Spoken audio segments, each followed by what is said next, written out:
Si Yuan. Dumating siya sa paliparan na masigla at nag-iisip ng mga kasiyahan sa kanyang bakasyon, tulad ng ibang tao. Pumasok siya sa boarding area nang hindi niya namamalayan na pumasok na pala siya sa isang portal at natagpuan ang sarili sa ibang mundo kung saan mayroong mga mahika at kakaibang nilalang. Siya ay masaya dahil siya ay itinawag sa ibang mundo at mag-uumpisa ng mabuhay ng marangya. Maaga pa lang, inimbitahan siya ng isang lalaki na sumailalim sa pagsusuri upang matuklasan ang kanyang potensyal sa mahika. Umasa siyang mababasag niya ang Magic Stone tulad ng karamihan, ngunit nang ilagay niya ang kanyang mga kamay dito, ito ay nagliwanag ng puting ilaw at siya ay nasabik. Dahil ang puting ilaw ay nangangahulugang wala siyang anumang mahika, nagtawanan ang lahat. Sa tulong ng mikroskopyo, napansin ng mga nag-e-exam ang napakababang berdeng ilaw, isang palatandaan ng mahika ng kahoy. Sinabihan siyang bumalik na lamang kapag makikita na ito ng karaniwang mata. Sa kanyang panghihinayang sa sarili, inaalok siyang maging hardinero ng isang matanda dahil may kaunting kaugnayan siya sa kahoy. Nagsimula siya bilang isang hardinero na maaaring palaguin lamang ang maliit na mga bulaklak. Isang araw, narinig niya ang mga ingay sa kagubatan at natuklasan na may mga tao roon na nagsusulong. Nahuli siya ng mga ito, at sa gabi, inireklamo niya ito sa kanyang amo. Inirekomenda sa kanya ng matanda na hanapin ang mga engkanto upang mapalakas ang kanyang kapangyarihan. Ipinakita nito ang isang fairy seed, ngunit hindi niya ito napagtagumpayan palaguin. Iniabot ito sa kanya at sinabihan siyang subukan. Napansin ni Yuan ang isang selyo rito at ipinakita sa matanda, ngunit siya lang ang nakakabasa ng Chinese character na nakasulat dito. Sinubukan niyang palaguin ang binhi sa iba't ibang paraan, ngunit walang tagumpay. Bigla siyang nagkaroon ng ideya na subukan ito gamit ang kanyang dugo. Sa kagubatan, natuklasan niya ang parehong grupo ng mga tao na nagliligawan. Isang vampire pala ang babae, at sa gitna ng kanilang pag-atake sa kanya, namatay siya. Ngunit isang fairy ang bumangon mula sa kanyang dugo at niligtas siya mula sa kamatayan. Ang vampire ay bumalik upang kunin ang kanyang prey, ngunit ang fairy ay may ibang balak. Sumugod ito sa vampire at tinamaan ito ng isang espesyal na galaw na magpapalit ng kanilang buhay. Nakinterrupto ang eksena ng isang babae na nagpakilala bilang dekana ng Shoujo Academy. Ibinigay niya kay Yuan ang isang aklat na tinatawag na The Fairy Guide na ginamit niya para isara ang fairy. Nais niyang makuha ni Yuan ang aklat, kaya't nag-aalok siya kay Yuan na maging estudyante sa kanyang paaralan at tulungan siyang hanapin ang isang vampire na nagtatago sa gabi. Isang fairy sa aklat na tinatawag na Yesi ang nagsasalita at nagkwento sa kanya ng mga pinagmulan at detalye ng mga fairy. Inaalis ang kanyang puwersa ng fairy, iniabot ni Ewan ang aklat at sumunod kay Yuan sa academy. Ngunit hindi siya mainitang tinanggap ng mga estudyante doon, at inisip siyang insultuhan ulit sa pamamagitan ng pagbibigay sa kanya ng isang test crystal. Nagliwanag ito ng dalawang mahikang katangian agad-agad, at dito'y ginamit niya ang pagkakataon na yayain ang isang babae, ngunit ito ay nahihiya at tumakbo palayo. Humingi siya ng paliwanag kay Yazi, na ipinaliwanag na nakuha na niya ang mga katangian ng vampire at fairy, at may kakayahan siyang mangakit ng tao. Bagamat tumanggi si Ewan, hindi ito pumayag ang guro, kaya't nag-ayos sila para sa laban. Sa oras ng laban, sinubukan ng mga estudyante na isumulong ang isang spell kay Yuan, ngunit mayroon siyang tangkang harangin, ginamit niya ang kanyang kapangyarihan sa kahoy para talunin ang estudyante, ngunit pagkatapos ay nakolaps. Pagmulat niya, natagpuan niya ang sarili sa isa pang mundo kung saan natagpuan niya ang isang babaeng naghihirap. May mga lalaking lumitaw na plano siyang ibenta ang babae sa esklabo ngunit hindi siya pumayag. Ipinagtanggol niya ang babae at laban sa mga lalaki, ngunit siya ay lubos na binugbog. Iningatan niya ang babae sa pamamagitan ng pagsasalansang sa sarili niya, at nang malaman niyang tao pala ito, nagising siya sa tunay na mundo.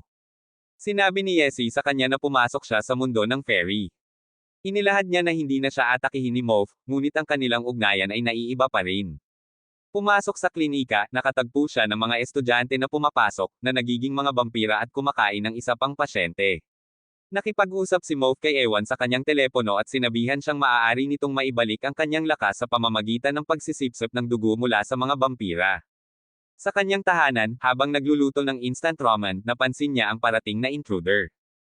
Iniisip niyang ito ay ang vampira, kaya't nagtago siya ngunit ito ay si Princess NK na natutulog na naglakad-lakad. Napansin niya na wala itong kasunod, kaya't iniwan niya ito sa kanyang kama. Paggising ni Princess NK, siya ay nasa komportableng posisyon sa kanyang unan, at siya ay napamura at tinawag na hindi marunong mahiya.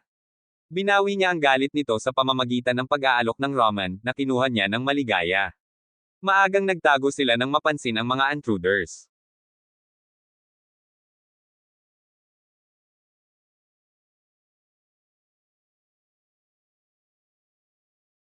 Ang mga vampira ay walang tigil na naghahanap sa buong kwarto, ngunit nagtagumpay si Yuan sa pamamagitan ng paggamit ng kanyang natatanging kakayahan ang kanyang mga puno.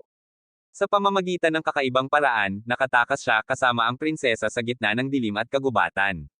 Naisip ni Yuan na ilihis ang pansin ng mga vampira, kaya't dumaan sila sa magkasalungat na direksyon at inaakit niya ang mga ito patungo sa kanya. Hindi nagtagal, binuhay ni Yuan si Mofi, ang kanyang kasamahan na fairy, upang umatake sa mga vampira at ipagtanggol ang kanilang buhay.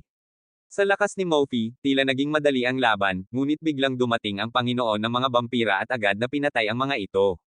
Agad na nagbigay ng impormasyon si Yesi kay Yuan na ang kanilang kalaban ay isang matindi at malupit na level 8 na knight. Ang lakas ni Mofi ay hindi sapat para talunin ito sa kanyang kasalukuyang kalagayan. Sa gitna ng madidilim na gabi, humingi ng tulong si Yuan kay Yazi, ang kanyang tagapayo. Ipinaliwanag ni Yazi na may dalawang paraan upang palakasin si Mofi, ang pagsasanib sa kanilang lakas o pagbuo ng fairy world. Subalit, may kakulangan si Yuan sa sapat na magic energy para sa huli. Nag-aalok ng tulong ang prinsesa sa pamamagitan ng pag-transfer ng kanyang energy kay Ewan. Bilang pabuya, tinanggap niya ang alok nito, na may halagang 1,000 Roman. Habang nagaganap ang pag-transfer ng energy, biglang dumating ang atake mula sa mga knights, ngunit pinrotekta ito ni Mofi gamit ang kanyang sariling katawan.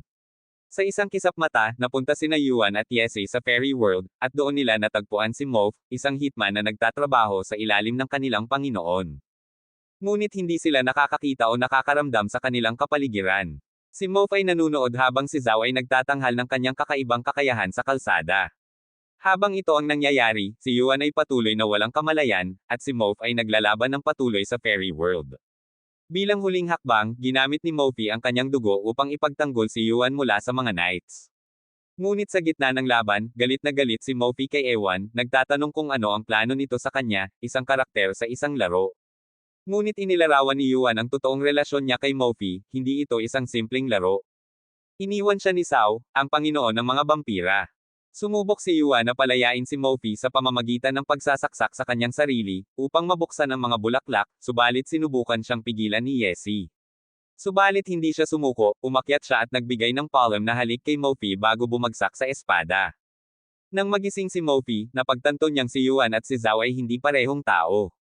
Naluha siya sa pag-aakala na namatay si Yuan para sa kanya, ngunit nagulat nang malaman na buhay pa ito.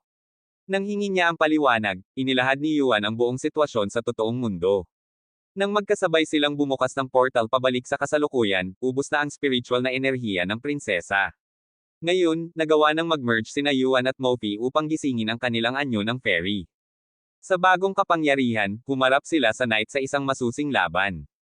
Bagamat tila nasisiyahan si Buan sa kanyang bagong kapangyarihan, ipinaalala ni Yezi na tapusin na ang lahat ng mabilisan.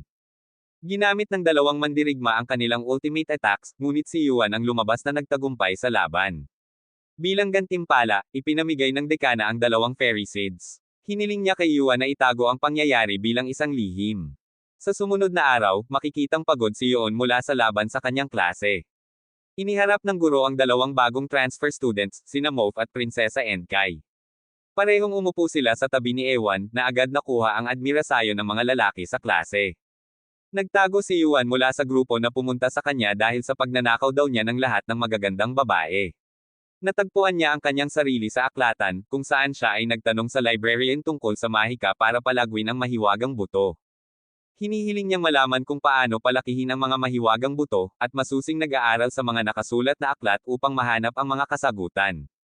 Sa pamamagitan ng pag-unlad ng kanyang kaalaman sa mahika, mas napapalapit si Yuan sa pagtuklas ng kanyang hinaharap sa kakaibang mundo na kanyang nasal ayan at tinunguhang masalimuot na landas. Siya ay nag-aabot sa kanya ng dalawang scrolls na sinasabi niyang kaya niyang hawakan sa kanyang antas sa gabi. Sinusubukan niyang gamitin ang scroll ngunit sinasabi sa kanya na ito ay hindi epektibo. Sinasabi sa kanya na huwag siyang mag-alala dahil kumain siya ng aklat ng halaman at nakuha ang kakayahan na palagwin ng mga buto kasama ang tulong niya. Natutuklasan nila ang paraan upang palagwin ang mga buto, ngunit itinapon lamang niya ang mga ito sa lawa at naghihintay. Iniulat ng gabi sa kanyang guro ngunit galit ito dahil nabigo siyang tuparin ang kanyang plano. Nang malaman ng tungkol sa mga engkanto, iniutos ng guro sa gabi na kunin ang engkanto sa pamamagitan ng pagpatay sa kanyang Panginoon. Sa huli, ang buto ng engkanto ay nagiging puting engkanto na may maputing buhok. Si Mofi ay nababahala sa kalagayan ng paggising ng engkanto. Bigla itong nagkakaroon ng kamalayan at agad na sumusubok na umatake sa iyo at tinatawag siyang peking tao. Ang pagkakataon ay nawawala sa pag-usbong ng isa pang buto ng engkanto. Ang pagdating ng ikalawang engkanto ay nagpapahinto sa galit ng isa pang engkanto, kaya tinatanggap nila si Yuan bilang kanilang Panginoon. Pinaninangalan sila ni Yuan na Lotus Frost at Oxyen at tinawag sila sa kanilang tagapagbigay gabay. Kinabukasan, ini-inform siya ng principal na ang Rogue Knight ay namumuno ng ilang mga knight ng Orphe Empire upang atakihin ang prinsesa at kuhanin ang kanyang mga engkanto. Iniutos sa kanya na umalis sa akademya kasama ang prinsesa. Habang sila'y naglalakbay, napapansin niya na si Oxyen at Lotus ay nagtulungan sa isang lawa. Kasabay ng ka-excitan, dumating si Naya at si Kai upang maligo ngunit napagtagpo nila ang isang dragon. Ang dragon ay sumubok na kunin ang mga engkanto para sa kanyang sarili, kaya't sinugod ni Yuan ang dragon sa isang duel. Sa kanyang pagkatalo, iniutos niyang ibaba ang pera, at umalis ang dragon na iniwan ang isang silbi. Mamaya, nag-book siya ng kwarto sa The Lakes Resort para sa kanyang kasama. Sa kalaunan, si Lotus ay hindi pa rin magalang sa kanya. Iniabot niya ang kanyang pangalan na si Lion. Nalaman ni Yuan na siya ay nasa loob ng mundo ng alaala ni Lion kaya't kailangang sundan siya at alamin ang kanyang mga alaala upang makabalik sa tunay na mundo. Nahahanap ni Zhao ang isang sanggol na dragon at hinihingi dito na magspiya kay Lion. Iniulat nito na si Lion ay namumitis ng bulaklak para sa kanyang pangmakakapatid. Sa isang kuweba, inatake sila ng isang malaking tigre. Bagamat may panganib, nagpatuloy si Lion sa pagpili ng halaman. Sa gitna ng panganib, si Zhao ay sumugod upang iligtas siya ngunit iniwan siyang harapin ang tigre mag-isa. Pagkatapos ng laban, iniligtas siya ni Zhao. Natuklasan niya na ang batang dragon ang nagpabukas sa mata ng tigre at nagmakaawa ito sa buhay, ngunit itinapon siya pababa sa bangin upang humanap ng mas maraming halaman. Sa kalaunan, umiiyak si Lion dahil hindi nagtagumpay ang halaman sa pagpapagaling sa kanyang kapatid. Ibinunyag ni Zhao na alam niya ang lunas. Tinatawag itong Purity of the Three Incarnations. Kinabukasan, iniaalok ni Zhao kay Lion ang kanyang tulong ngunit umalis ito nang walang sagot. Hindi siya sumagot dahil nais lamang niyang alagaan ang kanyang kapatid sa kanilang tahanan. Siya ay nag-aalaga ng kanyang kapatid, si Lotus Frost, na labis na mahina. Iniulat niya na sinabi ni Zhao ang isang race eta ngunit hindi pa ito kumpleto. Sa sumunod na araw, si Lion ay lumabas upang maghanap ng mas maraming halaman. Natagpuan niya si Zhao na natutulog sa tabi ng lawa na naghihintay sa kanya. Iniakyat siya ni Zhao sa isang bangka. Kasama si Ewan, ngunit hindi siya makita ni Lion habang sila ay naglalakbay. Sa pagmamotor na ito, ibinuking ni Lion na ito ang lawa kung saan iniligtas siya ng kanyang kapatid mula sa pag-a-aksident. Bilang resulta, nagkaroon siya ng sakit. Kinabukasan sa lawa, ibinubuking niya na natagpuan na niya ang kumpletong race eta. Ipinaliwanag niya na ang dugo ng mga kamag-anak ng pasyente ang kailangan, ngunit ito ay kailangang marami kaya't ito ay masyadong mapanganib sa kasalukuyan. Hindi makakatakdang atakihin ng gabi ang prinsesa dahil sa isang protection spell na ginawa ni Ewan. Gumising ang prinsesa at niyayakap siya nang hindi alam na siya ay isang traidor. Sa labas, patuloy si Mofi sa laban-laban sa ibang mga kabalyero ngunit hindi niya kayang protektahan ang kanyang mga kapwa engkanto. Dumating ang prinsesa kasama ang kabalyero ngunit sinugod siya ng kabalyero at ibinunyag na ang ibang mga kabalyero ay mga kaalyado niya sa mundo ng engkanto. Si Lion ay kasama si Zhao ngunit si Lotus Frost ay nakamamasid sa galit dahil sinabi niyang pupunta siya upang kumuha ng halaman para sa kanya. Ipinaliwanag ni Leon kay Zhao na napapagod na siya sa pangangalaga sa kanyang kapatid at nais ng sariling buhay. Inihihingi niya ang sarili sa nangyari sa lawa ngunit tinanggap na niya na ang karamdaman ng kanyang kapatid ay hindi maaring gamutin. Si Lotus ay nag-breakdown sa iyak nang marinig ito. Sa gabi, ibinigay ni Lion ang gamot sa kanya na may kasamang lason ngunit batid siya at iniinom pa rin. Habang nagluluto si Lion ng pagkain, kinuha niya ang kutsilyo upang patayin siya ngunit nag-aalinlangan. Si Lion, na noon pa man ay napansin na ito, sinabihan siya na ituloy niya. Kaya't pinaigting niya ang kanyang mga kamay. Sinabihan ni Lion si Lotus Frost na dalhin siya sa lawa upang magamit ang kanyang dugo sa pagpapagamot. Sa lawa, ibinubuking ni Zhao kay Lotus na pinapahamak siya ni Lion para maari itong isakripisyo ang sarili para sa kanya. Ngunit ayaw ito ni Lotus. Kinuha niya ang katawan sa ilalim ng lawa kung saan siya'y nanalangin sa Diyos na gawing magkapatid sila sa susunod na buhay at kapalit ay iniaalay niya ang kanyang buhay. Nag-aalok si Zhao na tuparin ang kanyang nais na gawing silang mga engkanto, na ikinagalit ni Yuan na sinabihan ang kanyang masamang sarili na tigilan ang panglalaro sa buhay ng mga tao. Atake si Yuan dito ngunit napantayan siya at napagtataga. Inialala niya siyang si Mofi ay patuloy na nakikipaglaban para sa kanya sa realidad habang siya ay nakakulong sa mundo ng engkanto. Nagigising si Yuan sa sarili niyang kwarto at pinagmulan ng kwento. Ito'y panibagong pagkakataon na makita niya si Lion na ngayon ay nakikita na siya. Ini-replay niya ang lahat ng mga pangyayari mula sa simula at sa kasamaang palad ay nararamdaman niya ito ngayon ang kasama ni Lion.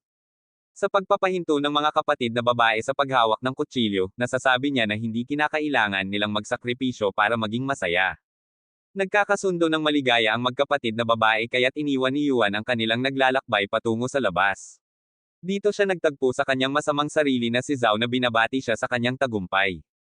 Ini-explain sa kanya ni Zhao na bagamat maaaring hindi maapektuhan ang kasalukuyan ng kanyang mga pagsusumikap, si Fairy Lotus ay nagpapakita at nagsasabi na hindi ito totoo. Kasama nila, binubuksan nila ang isang portal kung saan siya ay dadalhin pabalik sa realidad kasama ang batang dragon. Lumabas ang dragon sa tubig na may kasama siya. Binilisan niyang iakyat ang prinsesa sa kanyang likuran para sa kaligtasan pagkatapos ay hinarap niya ang mga kabalyero kasama ang kanilang leader. Sa simula ng laban, nag-merge si Lotus sa kanya at bumuo ng ibang engkanto sa kanyang bagong anyo, at ito'y sumalakay sa kabalyero. Natanto niya na ang bagong anyong ito na may kasama si Lotus ay nagbibigay sa kanya ng kontrol sa tubig.